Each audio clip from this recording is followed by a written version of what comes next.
আলাইকুম। আজকে আমরা একটা শর্ট কোশ্চেন নিয়ে আলোচনা করব। কোশ্চেনটা হায়ার ম্যাথ থেকে এক্সারসাইজ 5.2। দেখো এখানে কি দেওয়া আছে, 2 to the power x plus 3y equal 17। ওকে, এটাকে আমরা ইকুয়েশন 1 ধরি। 2 to the power x plus 3 to the power y equal 17, equation 1।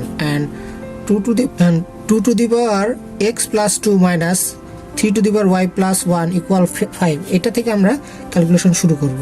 2 to the power x plus 2 minus 3 to the power y plus 1 equal 5।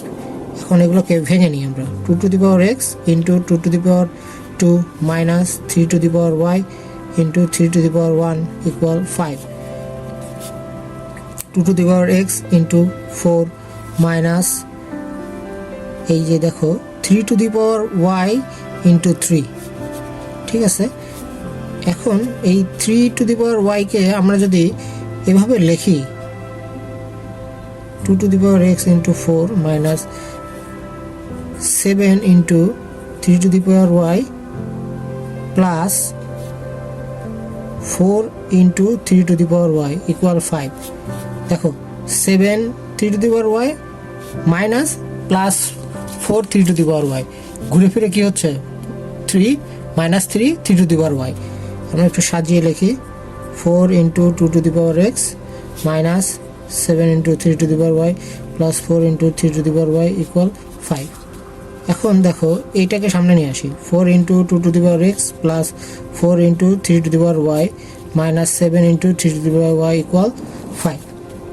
এখান থেকে আমরা এই দুটো থেকে যদি আমরা 4 কমন নেই তাহলে কি আসে, 2 to the power x plus 3 to the power y minus 7 into 3 to the power y equal 5। এটার সমান আমরা কি জানি, ইকুয়েশন 1 এ দেখো তো কি লেখা আছে, 2 to the power x plus 3 to the power y equal to 17। That mean এটার এইখানে 4 এর পরে আমরা 17 লিখতে পারি, কারণ এটা সমান 17 to 3 to the power y minus equal 5। 4 70s are 68। এই 5 কে এই পাশে আনলাম, মাইনাস হয়ে গেল, আর মাইনাস 7 কে ওই পাশে নিয়ে গেলাম, 7 into 3 to the power y মধ্যে ঘুরাই লিখি, তাহলে আসে হচ্ছে 7 into 3 to the power y equal 63। 3 to the power y equal 63 divided by 7, so 3 to the power y is equal 9। that means 3 to the power y equal 3 square, so y equal 3। এটা হচ্ছে আমাদের final answer. দেখছো, just আমরা কি করছি, এই মান বসানোর পরে 3 to the power y এর ভ্যালু বের করে নিছি পর্যায়ক্রমে।